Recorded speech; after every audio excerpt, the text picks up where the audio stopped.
The movie begins with Mary, a child psychologist who works from home, saying goodbye to her 18-year-old stepson, Stephen.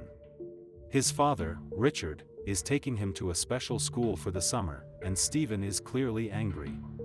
On the way there, he and Richard argue, and Richard reminds Stephen that he wasn't the one who got expelled.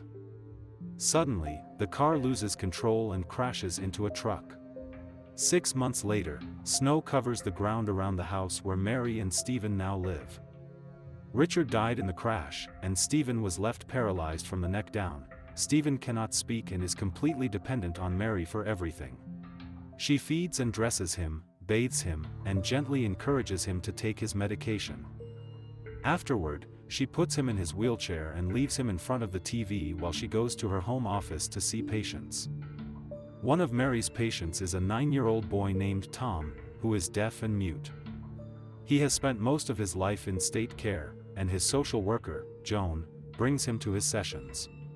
Although Tom is aggressive and resists her help, Mary believes she can help him, but Joan tells her this will be Tom's last session. He's being sent to a special school in Boston. Noticing that Tom isn't dressed warmly for the cold Maine winter, Mary gives him a knitted hat and scarf that used to belong to Stephen. Later, Mary talks to her own therapist, Dr. Wilson, about Stephen. She feels guilty for sending him away at first, but has decided to place him in a care home in Covington. That night, while giving Stephen a bath, Mary imagines pushing him underwater and trying to drown him, but it turns out to be a nightmare. Later, she hears strange noises outside, and worried, she goes out to check while dialing 911. She discovers it was just a raccoon and begins to calm down, but then suddenly hears glass breaking in the garage.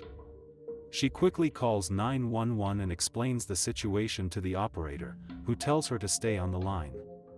When Mary checks the garage, she finds the window of her car broken, and inside, she sees Tom. She tells the 911 operator it was just a raccoon and hangs up. She brings Tom inside and then steps into another room to call Joan, offering to take care of Tom for a few days. But when Tom overhears that Joan is contacting the police, he locks Mary in her room and runs away. Once Mary manages to unlock the door, she realizes Tom is gone. She searches for him but can't find him. The temperature is well below freezing, and Mary knows Tom won't survive long on his own, so she calls the sheriff. A search of the nearby woods turns up nothing, and later searches also fail to find any sign of him. Mary spends her days looking for Tom, refusing to give up, even as she struggles to focus on caring for Stephen. One night, she goes outside and hears the sound of children crying in the woods, and suddenly, she feels like someone is chasing her. She runs back toward the house and sees Stephen at the front door, but it turns out to be another nightmare. The next day after a session, Doug, the father of one of Mary's patients, asks her to dinner. Mary feels it would be wrong to go out with the father of one of her patients, and she also doesn't want to leave Stephen alone for too long. Since Doug doesn't know about Stephen, he feels hurt by her refusal. That night, Mary keeps hearing strange noises, and suddenly, her bedroom door opens on its own. To her shock, she sees Tom standing in the doorway, then he vanishes. He appears again and places his hand over her mouth, shushing her. The next day, Mary has a video call with Dr. Wilson, and tells him she is having trouble sleeping. Dr. Wilson explains that she's likely suffering from parasomnia, a sleep disorder that can cause night terrors. He believes her subconscious is projecting her emotions about losing Stephen onto Tom. He offers to prescribe medication, but says he'll need a blood sample first, and a home health nurse will collect it during her next visit.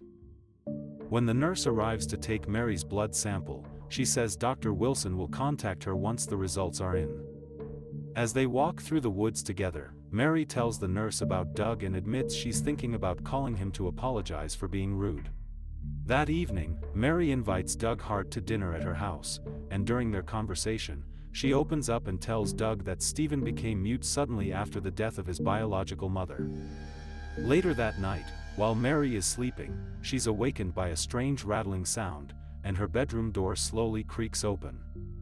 She begins to hallucinate and notices that Stephen is missing from his bed. As she searches the house for him, she finds a small door to a crawlspace slightly open. When she leans in to take a closer look, two small hands reach out and grab her. The next morning, Mary wakes up on the floor, and when she checks Stephen's room, she finds him back in his bed, but there are fresh scratches on his face. A severe ice storm is approaching, and it's expected to knock out power for several days, and authorities advise residents to stock up on food, water, firewood, and have lanterns ready. Mary's secretary stops by to bring her some supplies and urges her to stay at their home during the storm, but Mary insists that she and Stephen will be fine on their own. Mary calls Dr. Wilson and tells him about her nightmare, and he believes the dreams are caused by extreme stress. However, Mary insists she truly believes she is seeing Tom's ghost, and Dr. Wilson reminds her that ghosts aren't real. Later, Mary hears a news report about a boy matching Tom's description being found in Florida. Authorities think he traveled there by Greyhound bus, and relieved, Mary is glad to hear that Tom is safe. That night, as the storm approaches, Mary goes down to the basement to get a lantern, but finds it locked inside a cabinet with a padlock. Mary can't find the key to the cabinet, so she tries to break the padlock with a hatchet. Doug shows up unexpectedly, saying he left his car down the road because her driveway is blocked by snow. He tells Mary he has learned about Stephen's condition and now understands why she couldn't leave him alone for long. When Mary mentions Tom, Doug reveals that the news story about Tom being found in Florida was false. Focused on the basement, Mary asks Doug to let himself out. As she heads down the basement steps, it occurs to her that Doug could easily break the lock for her. She calls his name, but the door closes and Doug is gone. During another video call, Dr. Wilson confronts Mary, telling her that her recent blood test shows signs of self-medicating with Stephen's prescription drugs. Mary insists she hasn't taken any of them, but Dr. Wilson doesn't believe her. Frustrated, Mary abruptly signs off and walks out of the room, forgetting to end the call.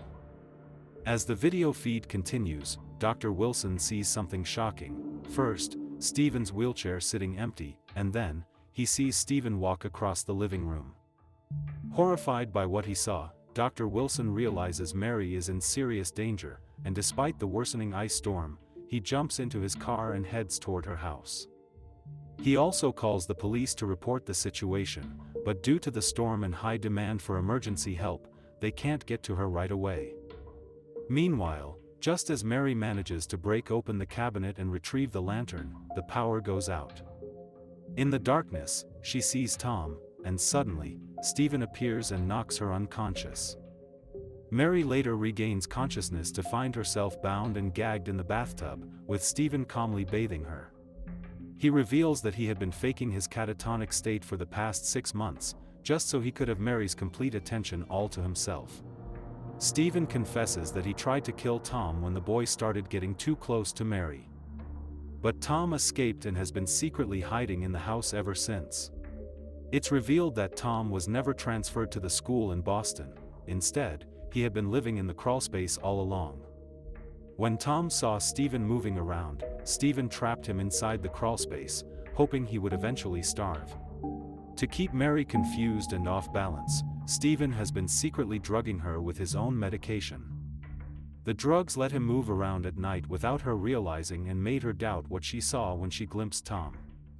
Stephen forces Mary to swallow another pill, then leaves to take care of Tom once and for all.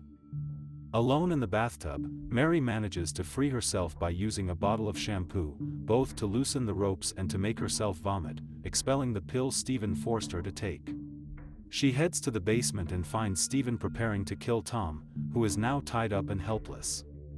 When Mary confronts him, Stephen accuses her of trying to replace him with Tom. Doing this for us?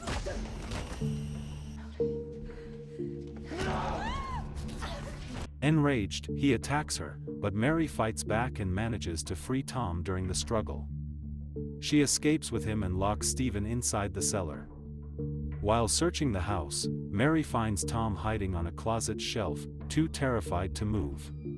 Mary uses her boot to make a trail of footprints in the snow, creating the illusion that she and Tom have run into the woods. She then hides the boot in a closet and hides inside the same closet with Tom.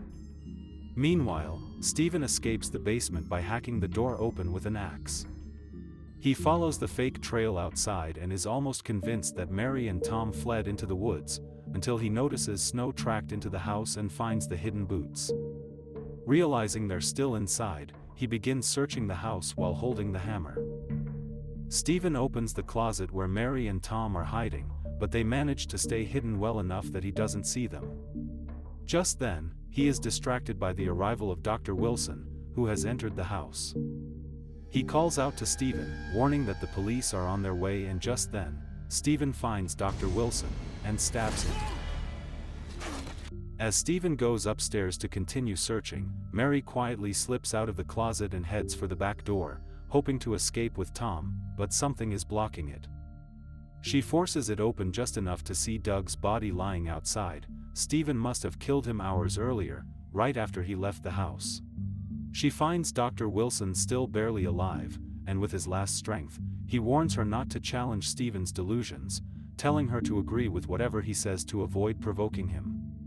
Realizing that Stephen has nailed shut all the doors and windows to trap them inside, Mary breaks open a skylight. She lifts Tom up and helps him climb out to safety, but as Mary begins to climb out, Stephen pulls her back down. He confronts her furiously, and remembering Dr. Wilson's advice, Mary stays calm and tells Stephen she let Tom go because she wanted it to be just the two of them again. Her words soothe Stephen momentarily, and as he starts to relax, Mary suddenly grabs his hand and slams it onto a hot stove burner. While he reels in pain, she grabs a frying pan and knocks him out. That's it. Mary then seizes the hammer, pries the nails from the front door, and escapes into the freezing night with Tom. Clutching the hammer, Stephen chases Mary and Tom through the snow-covered woods until they reach a pond. Mary stays behind to hold him off, but he overpowers her and charges after Tom. Tom slips and falls into the icy water, and Stephen attempts to drown him. Just as it seems all hope is lost, Mary recovers and grabs the hammer. She strikes Stephen in the head, and he sinks beneath the surface of the water. Days later, Mary is seen driving Tom to a child and family center, this time not as his psychologist, but as someone planning to adopt him. Okay guys. That's all the recap about Shut In from 2016. Thanks for watching, see you again in the next video.